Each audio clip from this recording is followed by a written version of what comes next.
Hi, I'm Joe, and this is a bonus short from the podcast. Today I'm looking at three contemporary novels: Zadie Smith's 2023 novel, The Fraud, Richard Powers' 2024 novel, Playground, and Richard Price's 2008 novel, Lush Life. I'll give you a quick sense of each and then explain why I'm putting them together. To frame this up front, these are three books I read recently because they were part of a list of books Ann Patchett mentioned in a short social media video. She was responding to an article claiming that serious or literary fiction is no longer relevant, especially because it isn't directly engaging with contemporary issues. Her point was that literary fiction is relevant, and she highlighted a number of recent novels that, in her view, are strong examples of literary fiction directly commenting on contemporary issues.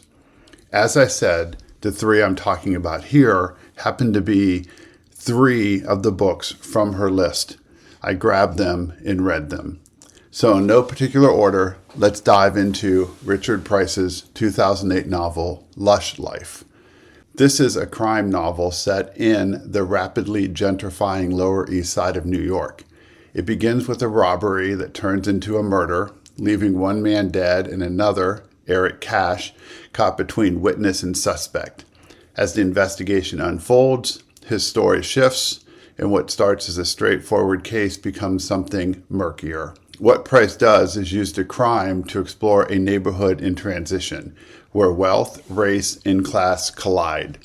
It is less about solving the crime and more about exposing the tensions beneath a revitalized city.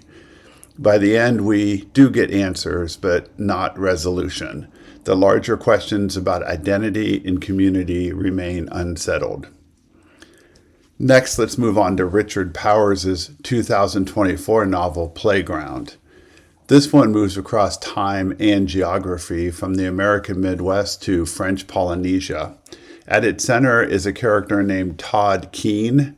He's a super wealthy tech visionary, think Mark Zuckerberg. At the end of his life, he's facing cognitive decline, and he's thinking about his complicated friendship with his childhood friend, Raffi Young.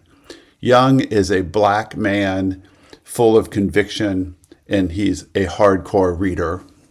Young grows into a devotee of the humanities and eventually devotes his life to writing poetry. He and Keene have a falling out towards the end of college after spending most of their childhood and college life together, especially because of a strong interest in board games like chess and Go. Much later, after years of no contact, Young demands compensation from Keene, claiming that Keene's social media platform, think Facebook, was based on an idea that he got from Young. However, there's also a second storyline in Playground.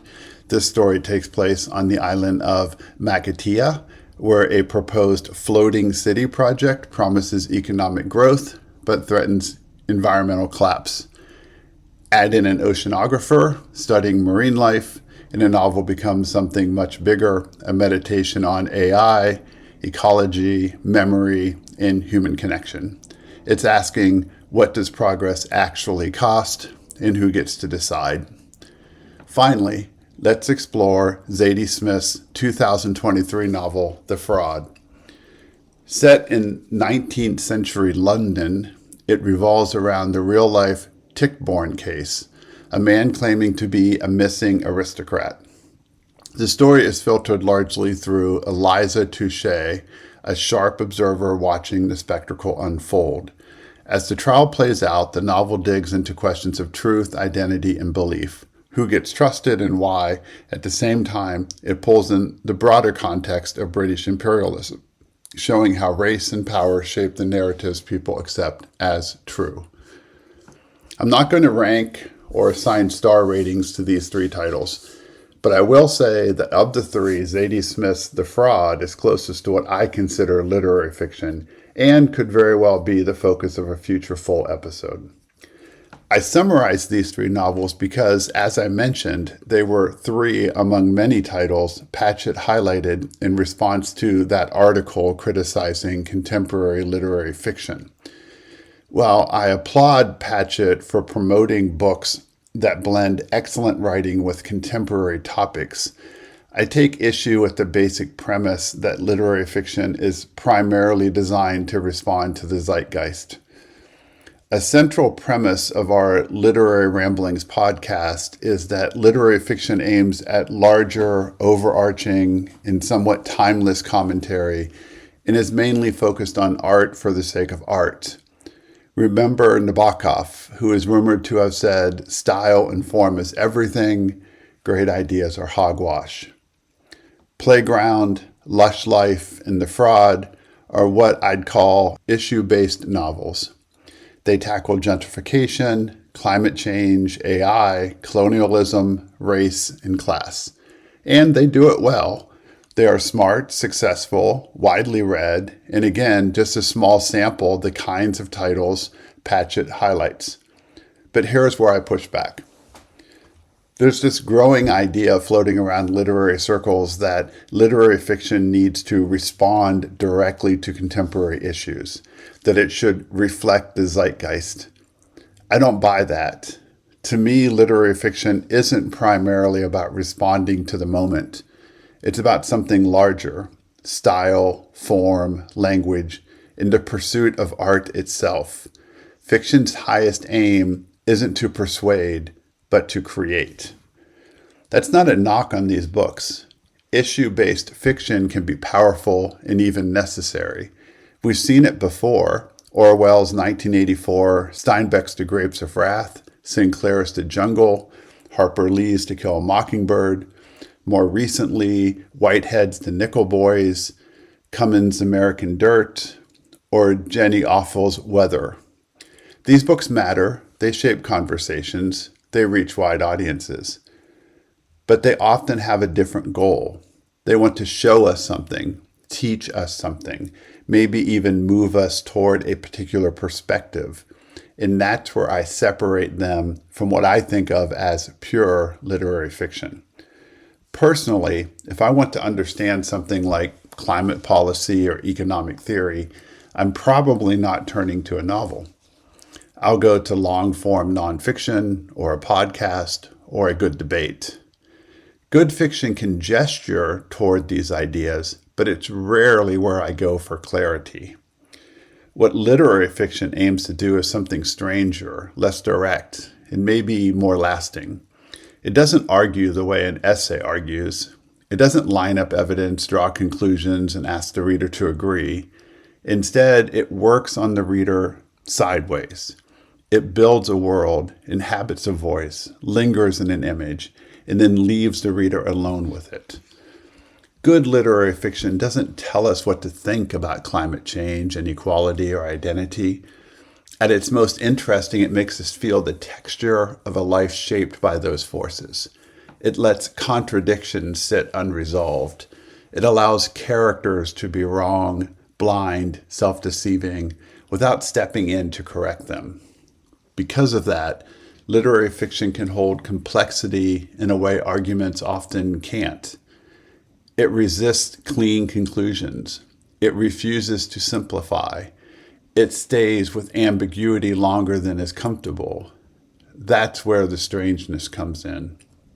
In fact, often when I finish a good literary fiction novel, I am at a loss to summarize its message. But something has shifted inside me. A sentence sticks, a scene replays, a character's voice echoes. The book doesn't close when I close it. It keeps working on me quietly, unpredictably.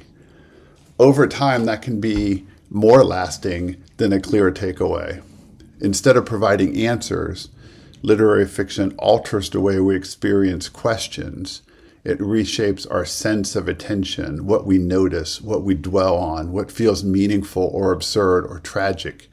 It can even unsettle our sense of self, making us recognize a piece of ourselves in someone we'd never expect. So when I say literary fiction does something less direct, I don't mean less powerful. I mean, it operates on a different frequency. Not persuasion, but transformation. Not instruction, but perception.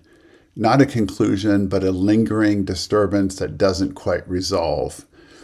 And while I applaud Ann Patchett for assembling a list of well-written novels that clearly engage with contemporary issues, and I understand why she felt compelled to do so in response to the claim that literary fiction is irrelevant, I find myself wishing she had taken a different angle. I wish she had simply said, yes, on the surface, literary fiction often appears to ignore the pressing issues of its moment. But that isn't a failure. It's a choice. And more than that, it's a different kind of ambition. Because at its core, literary fiction isn't always trying to confront the issues of the day head on. It's often doing something quieter and in some ways more difficult. It's turning its attention to the underlying conditions that make those issues possible in the first place. Instead of addressing climate change, it might explore our relationship to time, to mortality, to the natural world. Instead of arguing about inequality, it might examine desire, envy, power, or the ways we construct identity. It operates one level beneath the visible conflict, at the level of human consciousness, perception, and being. In that sense, literary fiction is less concerned with the headlines than with the stage on which those headlines unfold.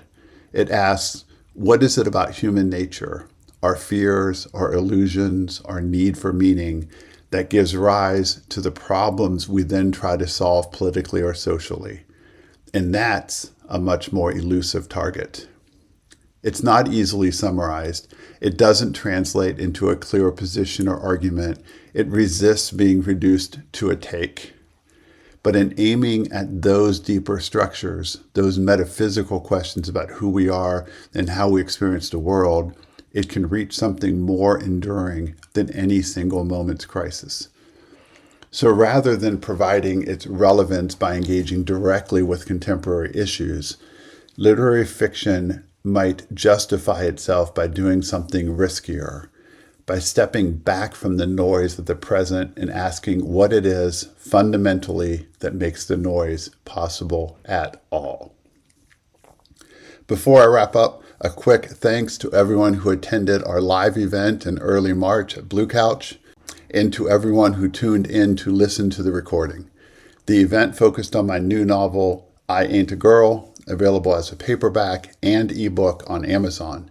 If you've read it or picked it up, consider leaving a rating or review on Goodreads and/or Amazon, or just passing it along.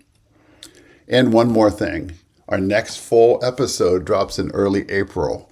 We'll be covering The Private Memoirs and Confessions of a Justified Sinner, a novel written in 1824 by James Hogg. It's a wild one, gothic, psychological, deeply unsettling. A man raised to believe he's one of the saved, beyond sin, beyond consequence. As you might guess, that doesn't go well. It's a Hall of Mirrors novel that still feels ahead of its time. So give it a read and join us for that discussion. And as always, thanks for listening.